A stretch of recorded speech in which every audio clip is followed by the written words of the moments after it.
Welcome to the Hoard's Dairyman podcast, your source for trusted, science-based information you can use in your dairy.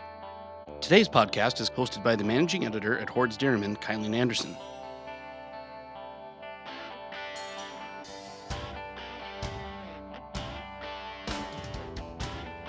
Today we welcome a native of South Dakota who is a farm kid, passionate about helping farmers and ranchers. She is the owner of Embracing Change Counseling and strives to create an environment where clients can explore feelings and thoughts without judgment, reminding them that their feelings are valid. Her goal is to help people overcome what holds them back so they don't miss out on what life has to offer. Her commitment is to serve the unique challenges of life in agriculture. We welcome Colleen Stegenga to the episode today, a contributor to recent Hoard's Dairyman magazine articles, taking a deep look at the challenges that farmers face in seeking the help that they may need. Colleen, thank you so much for joining us today. Would you mind giving us a bit of your background and the journey that took you to the role that you have today? Oh my goodness. It's been quite the journey. I grew up on a dairy farm southwest of Mitchell, South Dakota. Our grandfather came here in the late 1800s and started the farm, and I have two brothers that are still operating that farm. Didn't really know that I was going to become a therapist. That wasn't in my eyesight, I guess, when I left the farm. But ironically enough, it's funny how things change as you get a little bit older. I went to work in a school district because I really wanted to just kind of be home with my kids more. And the school district afforded me that opportunity to have more time with my kids. And what happened was I ended up at a very high poverty elementary school, and I kind of took on the role of a social worker without the degree or the education. And so, in that position, my principal encouraged me strongly to go back to school. So I did. I went back to school in my 40s and got my master's degree in social work, and then branched out into therapy. And then, really at that point, I was really hadn't really defined who I wanted to work with. I wanted to kind of work with anybody who was maybe having a challenge or a struggle. And then just in the past 2 years, that was where the idea was born that I want to pour myself into the ag community. One of my siblings had a health event happen, and that kind of brought all of us kids back to the farm. And it was then that I really could see how hard it is, what they face every day. And, they still run the dairy. They still run everything that my dad did and our grandfather did. And they do it themselves, the two of them. I don't know how they do it. And looking at their expenses and just all of the challenges, the health insurance, and, with that health event that happened with my sibling, wow, the health insurance just really makes you wonder what's going on. And so my eyes were wide opened, and the realization came that I wanted to go back to where I came from. And my husband was fully on board. And so we just recently moved back. I'm five miles away from where I grew up. And I'm hoping to just use this opportunity to just pour back in to the people who give so much for all of us. And oftentimes they don't ask for help. They're probably the last ones to ask for help. And so I want to help change that. I want to really work on education and getting out and speaking and letting them know that it's okay to ask for help. And mental health, mental illness, it doesn't have to depict something that you might see from one of those old movie scenes. It could be, just having some insomnia, or you're worried about paying the bills, or, are the prices when I take my corn and soybeans to market going to cover what I put in? All of that can lead to some of these mental illness pressures, the anxiety, the depression. And I want to be able to speak about that. And I want to be able to help the people realize that it's okay. And a lot of times it's often normal with what we're living in. And so that's kind of a brief synopsis of where I am and what I'm hoping to do. Can you tell us a bit about the family dairy and like growing up milking cows? I read a bit about your background Oh my gosh. online as My well. my responsibility was taking care of all the babies, which for the most part I loved. I didn't love cleaning their pens, but I loved everything else. So I got to be there. Well, if I wasn't in school, I got to be there, if they were, when they were born, or I got to help, if their mama needed help. Not a very glamorous job, but I loved it. I loved being around the animals.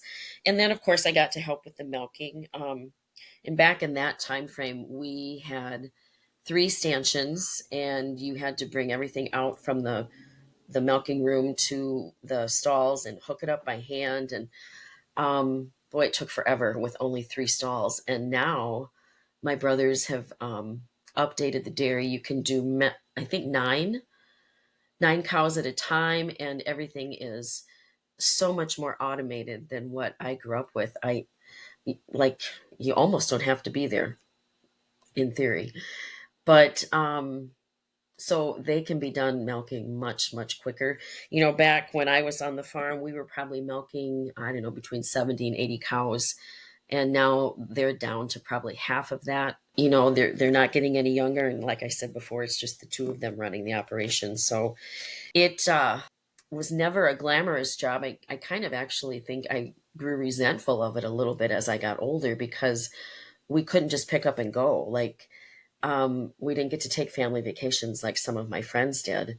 Well, okay, I don't understand. Why can't we go on a vacation? Well, we have who's going to come and milk cows? Nobody wants to come milk cows when they're not theirs. We can't just leave them. That was really hard to understand as a kid growing up on the farm. Or, I can think of like when we would have big occasions in the family, you were supposed to plan your wedding around milking the cows. Well, absolutely not. I'm not going to let those cows dictate my way, just crazy things like that. Now, when you think back and you look back, yeah, but my favorite part was those babies, taking care of those babies. I learned how to do everything. Um, and not, like I said, not glamorous, but I loved being out there with them. Can you tell us, that you clearly have a very close connection with the ag industry and specifically dairies. How does that impact the services that you provide? And tell us a bit about the services that you provide, if you would. Well, the service that I launched, it's probably been about a year and a half. When we were in the planning stages of moving back and trying to make everything work, I was, like I said, trying to kind of define the area of where I really wanted to focus. And when I started digging in and looking up some of the research of like what the farmers and ranchers today face, I was very surprised. I had no idea that the suicide rates were so much higher for our farmers and ranchers than that of other occupations. That was very surprising to me. But now that I have been looking into things and researching more, it doesn't surprise me any longer. It's a tough job, and I think stigma is still so very huge when we talk about mental health, especially in a small rural community where you tend to know everybody or everybody knows you.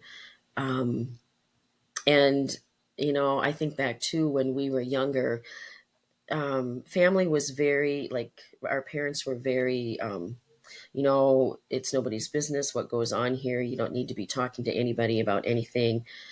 And, I didn't really know what to think about that back then, but now it's like, okay, I get it. Yeah, people are kind of watching and wondering. And even though it's not their business, when you're in a small community, sometimes it becomes that way. And so when I was looking into all of this information, I ran across this program in Minnesota. A psychologist had been running over 30 years. He had been running the program where he would go out to the farms. And I don't really know how he delineated what area he covered, because, Minnesota is pretty big and he was one person, but he had done this for over 30 years and had found great success with helping to reduce the statistics and to making sure that the farmers and ranchers who were living rurally would get services. And it was working so well. His state paid his salary and they brought on another person. And so when I found that, I thought, oh my gosh, like that's incredible. So we could eliminate some of that stigma piece. If I'm at the farm seeing someone, nobody will be the wiser to that. And it would also reduce time away, especially if distance was an issue or transportation was an issue, or you're under the gun of harvest time or planting time or hay time, because you got to work with what the weather gives you. And so I thought, well, that's a perfect opportunity. We don't have anything like that here, and I want to do that. And I'm much more comfortable being casual in a t-shirt and jeans out on a farm than I am sitting in an office. I would much prefer to just be around, the animals and the nature. And I just thought that sounds like a great opportunity. And so then I started diving in and working on making more connections in the community and trying to find maybe stakeholders in the community who would be interested in partnering with me. That is all still a work in progress, but that's kind of where that idea came from. So I'm working on it every day to just increase that goal of meeting farmers where they're at. So you're talking about one person serving the entire state of Minnesota, uh, and then creating a second position and a person to serve the state. Can we dive in a little bit into accessibility to rural mental health care and what you've seen in your experience? So diving into accessibility, that is something that is continually being worked on. If you're not looking at the shortage of providers, then you're looking at distance and how long will it take someone to get to services. You're looking at, again, transportation. If, perhaps it's someone who doesn't drive, that poses issues. And then I think too, with accessibility, when you're working directly with people in the ag industry, I think that if you don't have a background or if you don't understand what their life looks like, it might not make those services go as well. I think people who work in the industry, I think it's really hard for them to relate to somebody if they have no idea what they're talking about. And so they maybe aren't going to open up or they're not going to consider coming to see you if you don't have any inkling of what they go through in their day-to-day life. And so I think that also goes along with accessibility. Wait times. Let's go on to wait times. I don't know the time frame for the community that I'm now in, but where I came from, about 80 miles east of here, it's not abnormal for somebody to wait 2 or 3 months before getting in with a new provider. Um, so if you're in the throes of a crisis or something that's kind of on the edge of a crisis, you can't afford to wait 2 or 3 months to be seen. And so then I think too, at that point, the client is going to say, well, what's the use?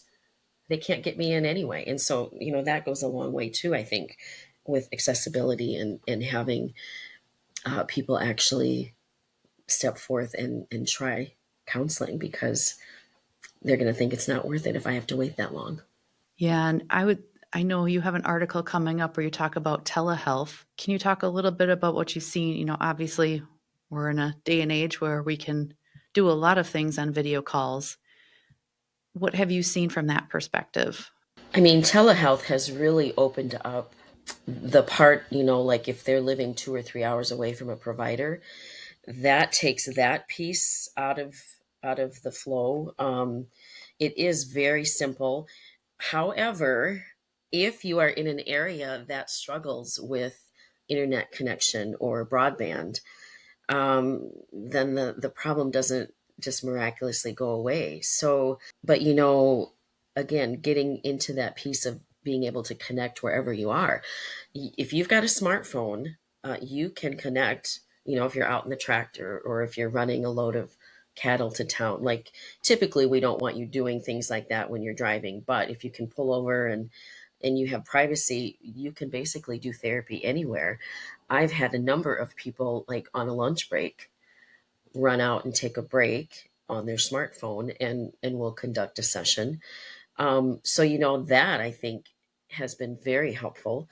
And I think too, like if you're looking for somebody, a provider who specializes, like another area that is hard is for our youth that live in rural communities, because a lot of times not everybody specializes or works with youth. And so then it's even harder to get in or get your child seen for that factor. But now with the telehealth option, it opens it up a little bit more so that you have more to choose from and you can find somebody who might specialize in working with youth and mental health. Yeah, that's a really great point because, there's a lot of isolation, especially with youth that are in very rural areas, and having access to that, I mean, that's a real challenge, isn't it? Yes, it sure is. And I think too, with technology, there's a blessing and a curse almost. What I have seen with our youth, specifically since COVID, um, our youth isolate even more.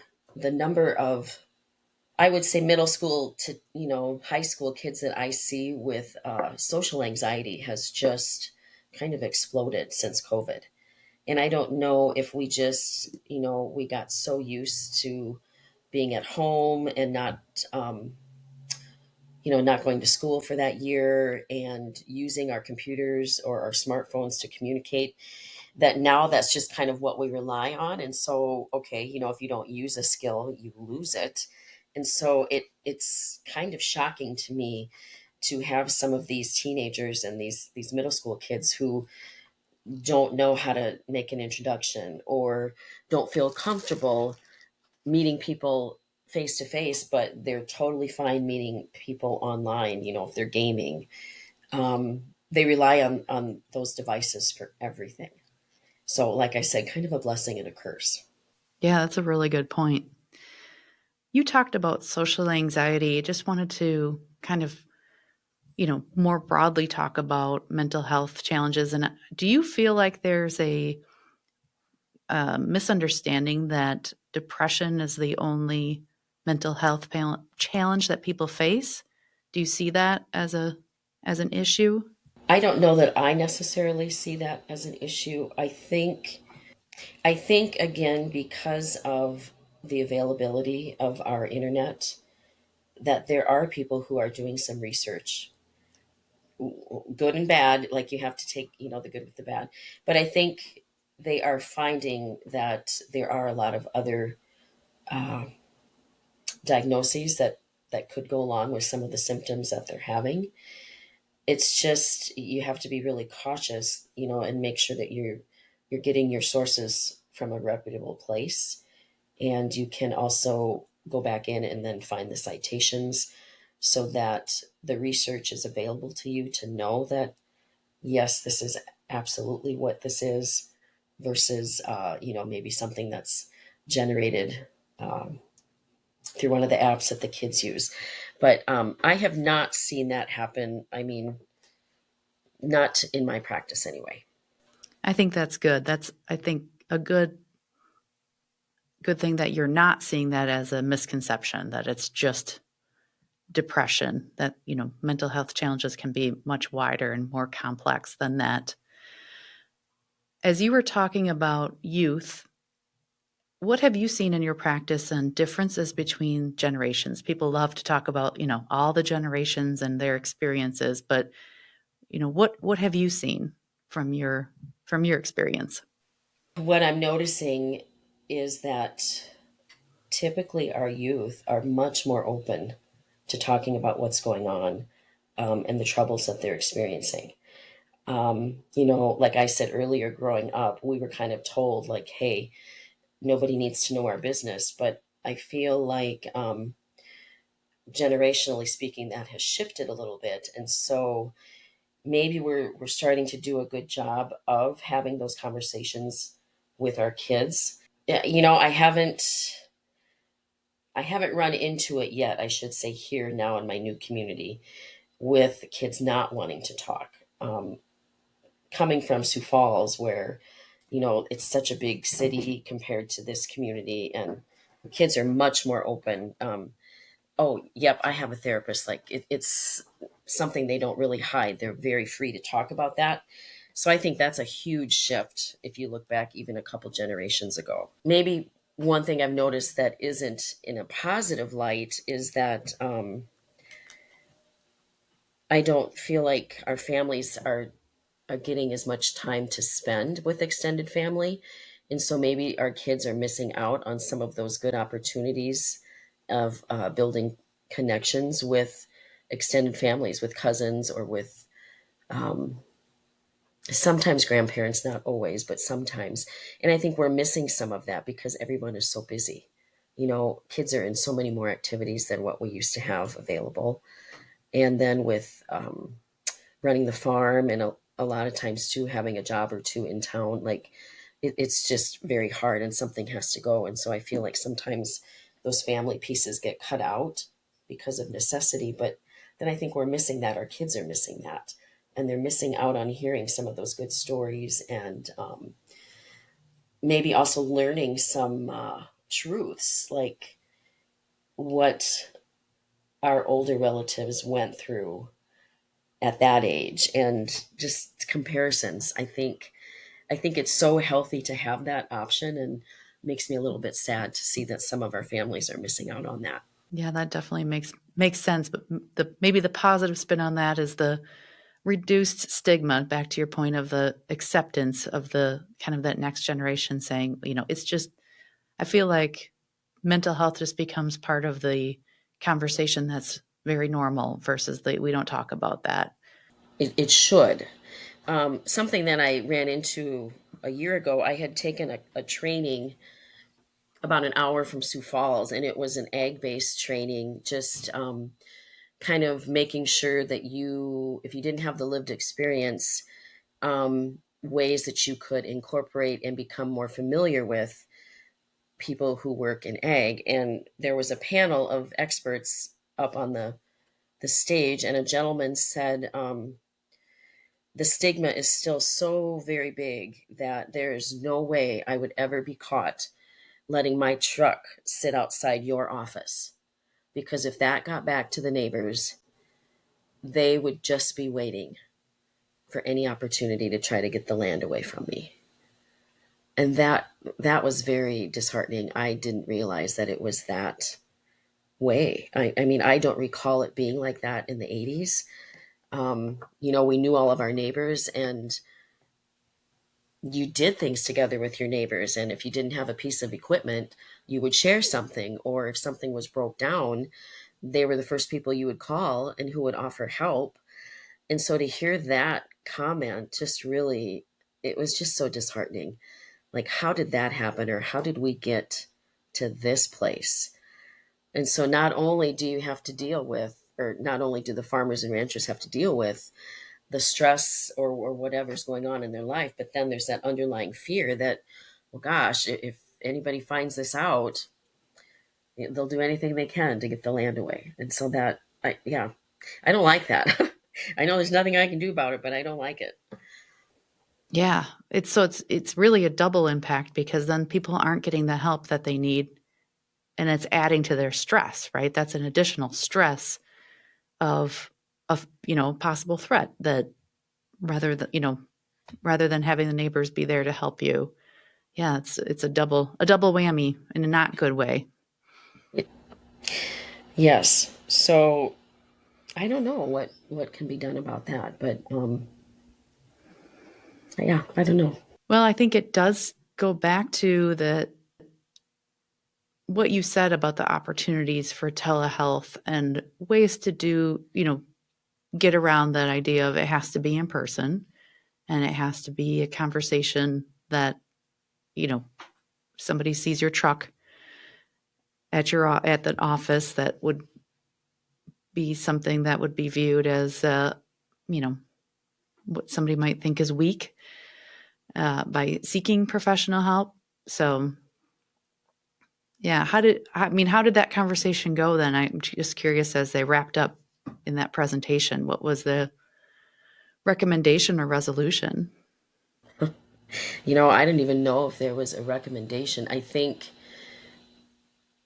part of it was just because all of us in the room were therapists or counselors of some sort. And so I think just maybe opening our eyes to just really stigma is still present.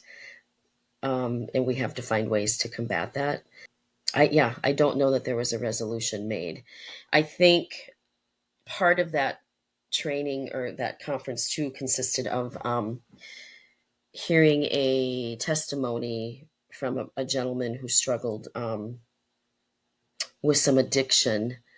And so then he had a recording that we were able to watch. And part of his story too was, you're in a small community and then this word gets out. And so they made the choice to travel 90 miles for services kind of for that same reason. And so I don't know. That's been something that's been on my mind. Like, how do we get the stigma to reduce? How do we get this to not be a thing? And I think we really need to have people speak out more, like well-known people in the community or people that maybe you wouldn't necessarily expect to have a challenge or struggle with mental health, and for them to be free and willing of sharing their story and of what that looked like and what it was like to get help. I think if we can continue to normalize those stories, that might be a step in the right direction. It might make it seem less as a failing or you know what I'm trying to say, but more of a normal Yeah, experience, really. destigmatize essentially. Hmm. Yes. Yeah. Well, on that same vein, um, we mentioned in the introduction that you've done writing, and we've featured your articles in Hoard's Dairyman for our readers. And you and I have communicated that you've had feedback from some of our readers. And, on that thought of destigmatizing, would you mind sharing some of the stories or the feedback that you've had on the articles that you've written for us? Absolutely. They were both were so unexpected. I just never really thought that anybody would take the time to reach out or to find my contact information. But I had someone reach out, oh, I don't know, maybe a couple months back, just sent me an email just thanking me for my story and for what I was doing, that they appreciated it. And that blew me away. I mean, that was so very nice to hear. And then this one was probably about a month ago. I had a farmer reach out 3, 4 states away, and they were having a challenge in their life. Older person, mid 70s, and this was all new to them. They didn't know anything about trying to find a therapist. The person had asked if I could be their therapist, and I mean, I would love to, but right now, you're not able to cross state lines unless you have the licensure in each state. And we are working, the states are working on getting like a compact, but it takes a while to get all of the red tape. And so in that process, I asked the person to kind of just briefly tell me what was going on. And maybe I could give them just a little bit of direction to see, what we could do to get them some help. The person had shared that they had done some military work off and on for a few years and had done some deployments, and were never really given an opportunity to process the deployments. those were probably 30, 40 years ago, and that person just carried it with them their whole life. And so an incident took place in that month that he reached out and decided, like, you know what, I've waited long enough, I have to figure this out. And so we just went through the process of, okay, what can we do? Looked at some of the hotline numbers that are available. And I believe they did reach out to a hotline and were given some resources, but then it turns out the resources they were given were not for their area. And so that was a little discouraging. They didn't want to call back. And so then they went online themselves to try to find a therapist, but said that was very overwhelming. Just, the terminology and how do I know what I'm looking for? So that's when they decided to find my contact information and ask me, what I thought and if I could help them. So what we came up with was scheduling a doctor appointment, like going with their primary care and being honest when you are given those questions, like the PHQ-9 is a depression screening and the GAD-7 is an anxiety screening. When that doctor gives you those screenings, you have to be honest. You have to be up, forthcoming and share exactly what's going on so that they can help you. I also think it would be good, just to kind of cover our bases to get some labs run. So just ask the doctor for some labs, like a thyroid is kind of a common lab that we would request, or like maybe a vitamin D level, just a starting point. And then after talking to the person and kind of hearing the piece, about the military and the deployment, I'm guessing that there is some trauma there or maybe some PTSD. And so then I suggested finding a therapist or having that doctor help find a therapist that specializes in treating like some PTSD or trauma, and then going from there. And so the person was very appreciative, hadn't even thought about starting with the family doctor, and then asked if they could stay in contact with me and keep me updated. And I said, absolutely. I want to know how things are going and how you're doing. And they said, well, it just was so good that they had that article, that they read the article, because then they could reach out, because otherwise they didn't know what to do. So that was kind of a really big, I don't know, God moment, I guess, because this has not been an easy task of trying to get out in the community and educate. And farmers are very stoic and very uh, keep to themselves. And so to hear that this was a good thing, I think I needed to hear that. And so it was, yeah, it was a God moment. Yeah, that's fantastic. And yeah, farmers are very proud people. That's, another thought I would have on that, as far as, asking for help seems like something that's, you know, it's hard to do. It is just hard to do. So, on the practical standpoint, I mean, I think your suggestion of going to see your primary care doctor as a first step is a really great practical suggestion. But I'm just thinking of our listeners out there today. If somebody had a similar situation to the reader that we had that reached out to you, what would you advise them to do? What would you guide them for the next steps? The next steps, well, and I think too, it would depend upon what kind of a situation were they going through. As long as there was not like an immediate risk concern, no suicidal thoughts or things of that nature, then I would recommend. They probably wouldn't like it, but word of mouth is another really good way of getting some names and numbers of reputable therapists and counselors in your area. Or, asking, like, again, your doctor, who do you know or who have you worked with that you think would be good to help me with the issue that I'm having. Other areas too, like consulting with your pastor, they also, I think, tend to run in that circle of knowing who's available and who does good work. So, like having a conversation with your pastor, or maybe even some of the people, and I'm guessing this is going to be really hard, but conversations with the people that you see maybe more frequently, like maybe your banker or the guy who comes out to take care of the seed order, or they tend to maybe hear things in the community and could make recommendations. Again, they may not want to ask the question, but what I'm hearing is that those people are kind of our first line on the ground with our farmers and ranchers. And so they are being confided in a lot because I don't think they know who else to talk to, and they're there.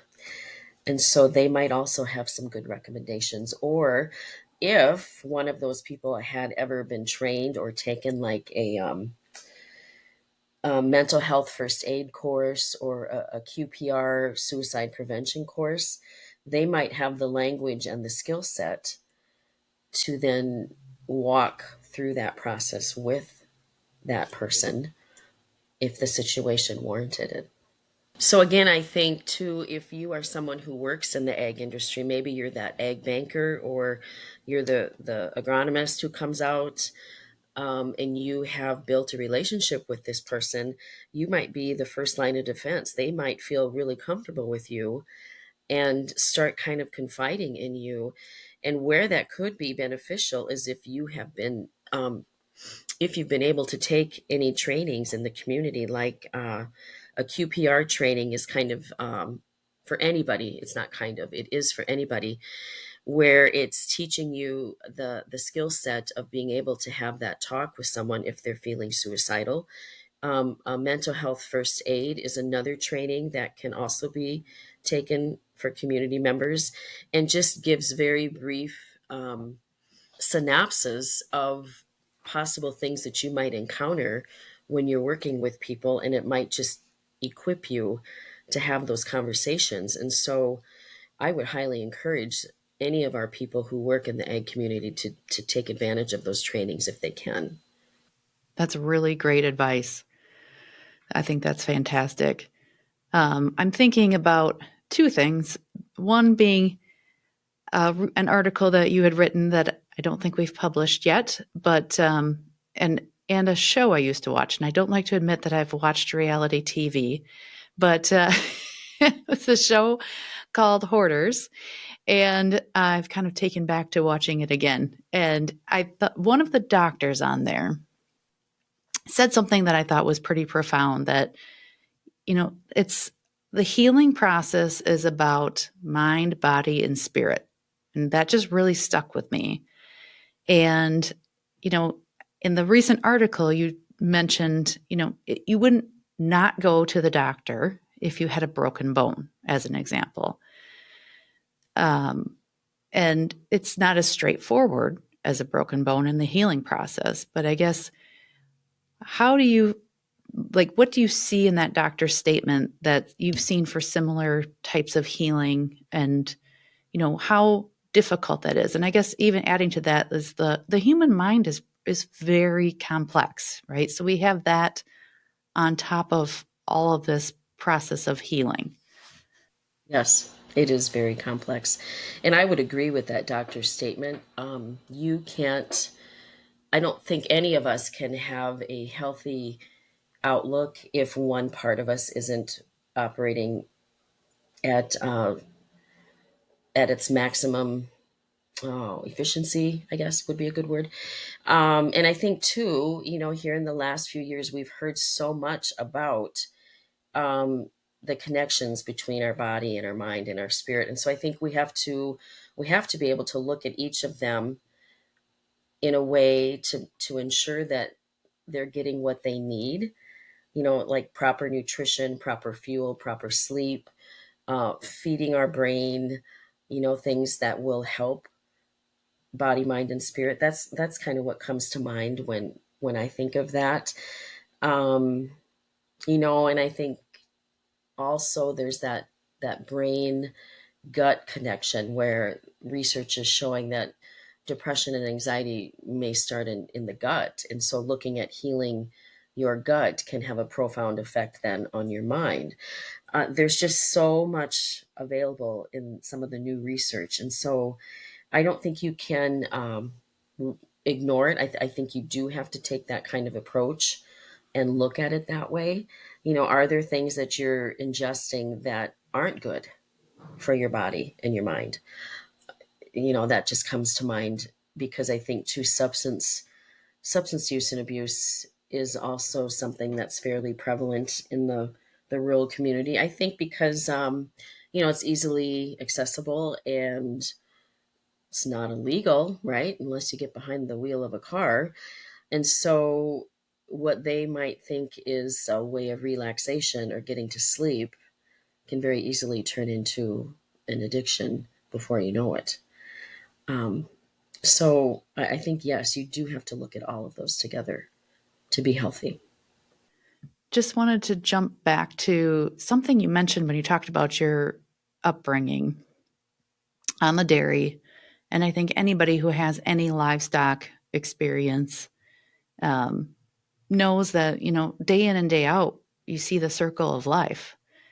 And just something that came to me as you were talking about that, I wonder if, that's an additional stress that we all have in the livestock industry. If you're seeing birth to death every single day. Do you see any of your clients that, bring that up as a, something you mentioned at the very beginning was you're growing up on the farm, and, part of farm life and anyone who's involved in livestock, you see the circle of life every day, which has its ups and its downs. And, part of life on a farm is, euthanasia. And it's a topic that we write about in the magazine, and it's never a fun topic of discussion.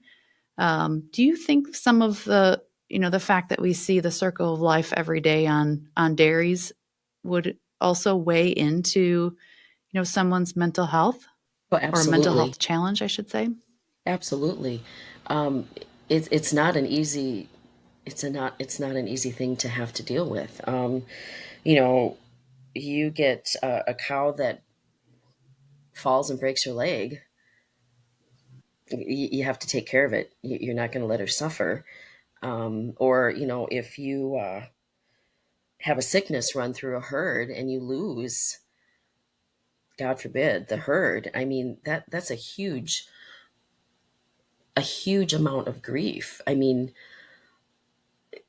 what I've seen growing up, they're not just they're not just your paycheck. They're not just your way of life. I mean, for many of us, some of those animals become pets, good or bad. They do, and I think because you're around them so much, you treat them like a pet. Some of them, you talk to them, they get a special name.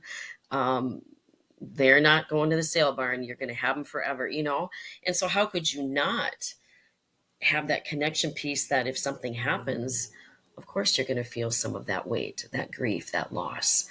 Um, and I kind of wonder too, like in my situation, like with my family, I mentioned, my brothers, none of us are getting any younger, right? And they still milk cows. And some of us siblings have been kind of trying to encourage them to maybe think about phasing out that part of their life. It's so much work and it's so hard on them. But I think they've done it for so long. And I think really that they've developed such affection or relationship with the animals that I don't think they could see them not having them be a part of their life. That's something that has just occurred to me in the last couple of years.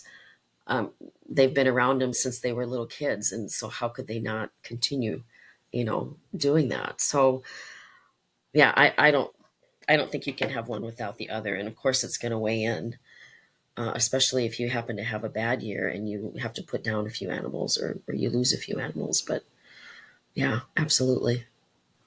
Yeah, something that I was just thinking about that's, very specific to, the livestock industry. So, well, Colleen, you have been a wealth of information. And, I just wanted to kind of close up here. And can you remind our listeners again, if someone is having a crisis situation, what would you recommend? If you're having a crisis situation and if you find yourself alone, really not surrounded by anybody, please reach out to 988. That is a nationwide number that is staffed 24/7 with trained and educated therapists, and they can assist. They can walk you through and get you going in the right direction. That's one option. There are also, I think USDA has an 800 number. I don't have it at the top of my head, but also some of your community hospitals might have some 800 numbers as well. Um, but if you are really struggling with thoughts of harming yourself or just not wanting to be here, please reach out to one of your family members and let them know what's going on. I think oftentimes we get so wrapped up in what's going on and the pain or the frustration that we're feeling that we may not be thinking clearly. And when you're in a situation like that, I think the majority of us don't want to end our life or to take our life. We just want that pain to go away and to stop. And so please reach out. Your loved ones would not want you to be suffering and going through these feelings alone. And so that would be the other piece of advice, is fill them in, let them know. And then if you need to, then please go into your doctor or go into the nearest facility, ER, and have an assessment done and just see where you fall with that assessment. And I know that it sounds very scary, but they're there for a reason. They're there because they want to help you. And you're going to be so glad that you did. That's really great advice. I think that was a great way to kind of wrap up our conversation today. So, Colleen, you've done so much already in your career. I'm very excited to keep working with you and your mission to help farmers not only in the Plain States, but across the country through our readership and, of course, our viewers and listeners. So we appreciate the time you took with us today and the practical advice that you gave us and the insights from your experience and your dedication to farmers and ranchers. So you've been listening to Colleen Stegenga of Embracing Change Counseling. If you want to be the first to catch these conversations, make sure you're following us on YouTube or your favorite podcast player, and don't miss a beat, especially as we dig deeper into the issues that are impacting and shaping dairy's future. If this episode added value for you, be sure to send it to someone who would appreciate it too. Thank you, Colleen. Thank you for listening to the Hoard's Dairyman podcast. Follow us on your favorite podcast app, and don't forget to like and subscribe on YouTube. See you next time.